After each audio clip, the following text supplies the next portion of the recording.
Hi everybody, it's Susan from Sunrise Quilt Studio, and today I'm working on another vintage quilt block for a sampler quilt. This one is called Summer Winds. So this one is made with half square triangles, flying geese, and just regular squares. So this one goes together pretty easily.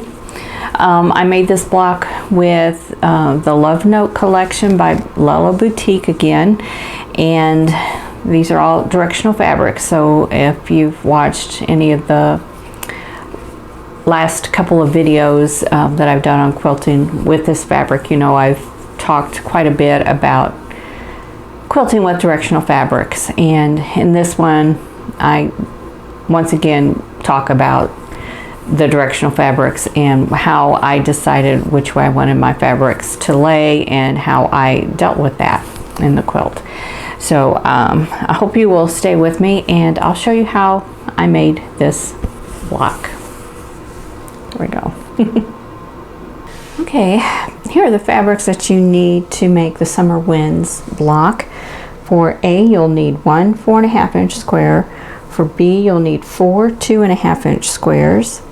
C is four 2.5 by 4.5 inch rectangles. D is six 3-inch squares. E is four 2.5 by 4.5 inch rectangles.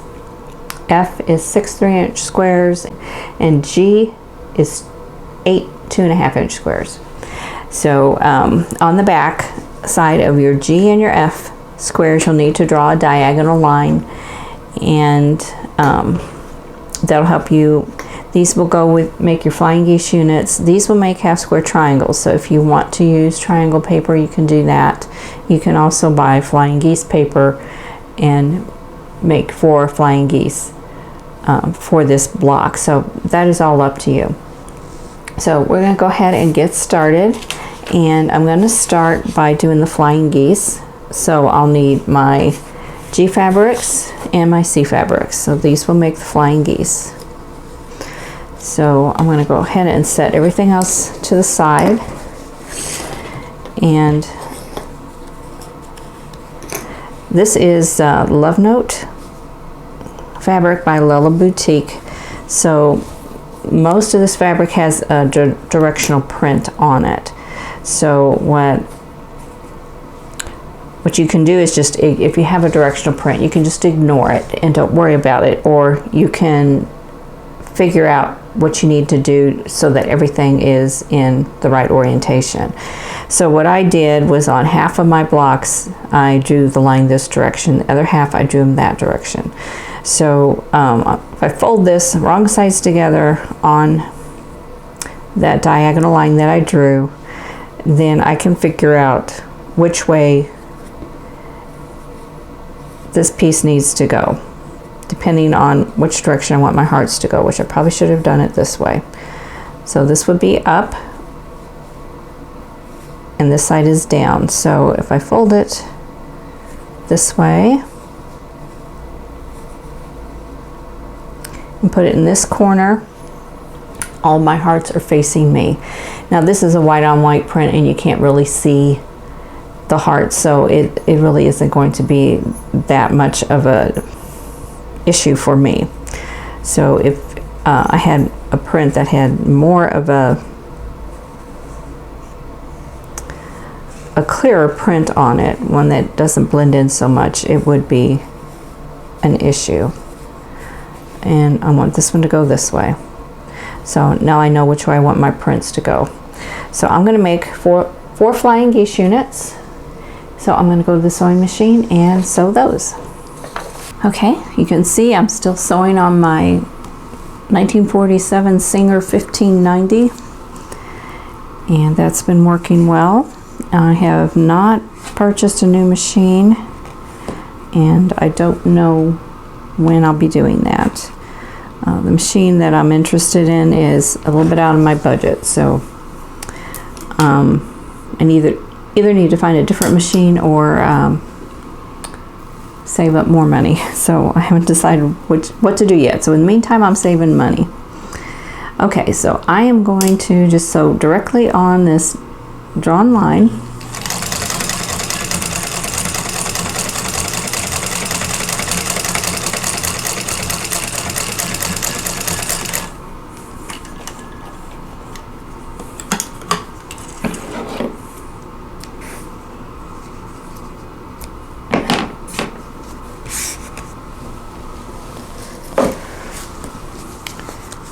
And I'm going to go ahead and trim off this outer corner and press it open, and then I'll sew on the other triangle.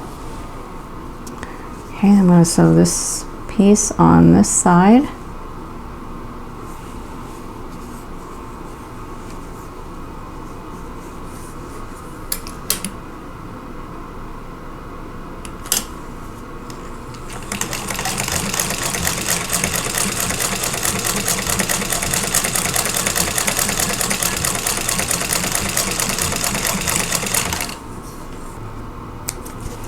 And then I'm going to trim off this corner,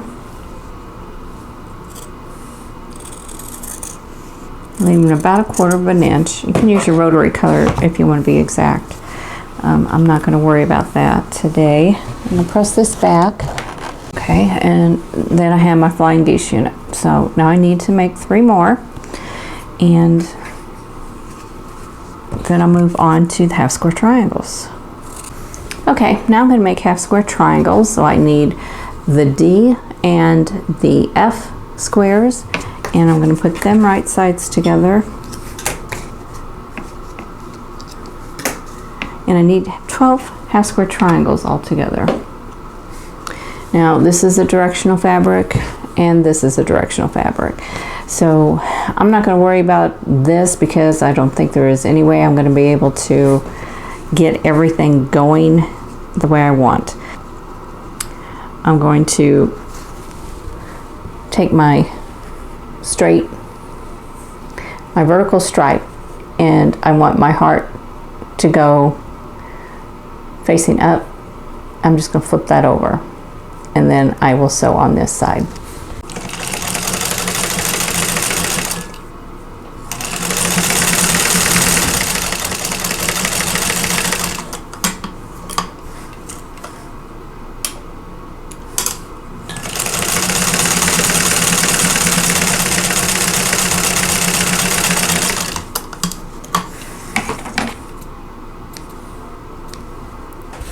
Okay, so now all of these half square triangles I need to trim down to 2.5 inches square. So I'm just going to line up the seam to one of my diagonal lines, and I'm going to have this side and this side at the 2.5 inch marks, and then I will trim those off, and then I'll have a 2.5 inch square half square triangle. And then don't forget to trim off the extra dog ear. So I'm going to do that with all of these, and then I'll be ready to move on to the next step. Okay, I'm going to lay this block into rows. Now you can sew this block by segments, or you can do it by rows, whichever you want to do. I wrote the directions out for rows, so you'll have 5 rows. If you want to combine them, you can combine them into 3 rows, segments of 3, and put it together like a 9 patch. And I'll show you kind of what I'm thinking about. I'm going to go ahead and put my center square in the middle. This is the A block. And then let's do the flying geese units. We'll go around, and they will go like this.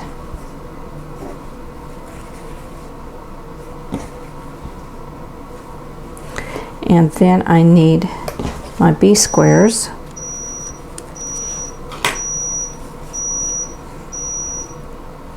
And this is also a directional fabric. So, and this one's going to be real noticeable, so I'm going to go ahead and lay these all in the same direction.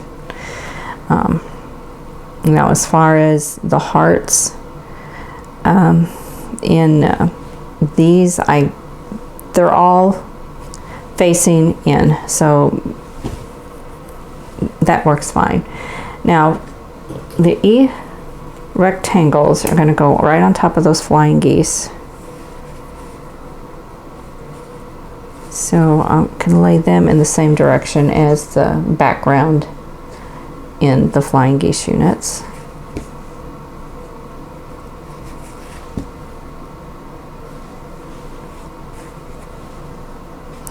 And then for these corners, you need your half square triangles. Okay. So I'm going to see if I can get this so that I can get everything going in one direction. So I've got 6 going one way, 6 going the other.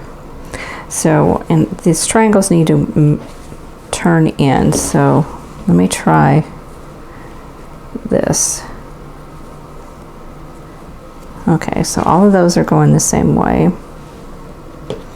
On this side, I think I need to do this stack.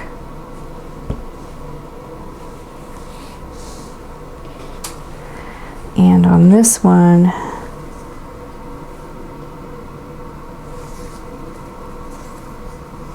okay, we'll do this. See, this is fiddly, right? I don't like using directional prints when I'm making blocks because you have to think all of this out. Okay, so these prints are all going straight the same direction as this. This is what I'm thinking of. And I've got all of these prints so that when you read them, they're all in the same direction. Of course, you don't have to do that. You can turn them so that you can turn the block whatever direction you want and you can read that print. I'm not going to worry about the background. The background is barely visible, so I'm not going to worry about that. So you can sew these all together in rows and then sew all the rows together, or you could sew them in quadrants, like these 4 together, these 2 together, these 4 together, and then sew all of that. So it's all up to you how you want to do that, but I'm going to do it row by row, and then I will do my pressing, and then I will sew the rows together. Okay, so I have all the rows together. I'll show you those. Okay, so I have all the rows sewn together, and I've got the seams pressed in opposite directions. So I'm going to just sew all of these rows together, and then the block will be done. Okay, here is the completed block, and I think it turned out pretty good. I'm pretty happy with that. So let me turn it this way. So I worked on this to keep these fabrics and these fabrics in the same orientation. These are in the same orientation as this one, and then these are all horizontal. So that's just one of the things when you're working with directional fabrics. You have to decide which way you want everything to face, or if you even care about that. So I think working with directional fabrics is challenging, and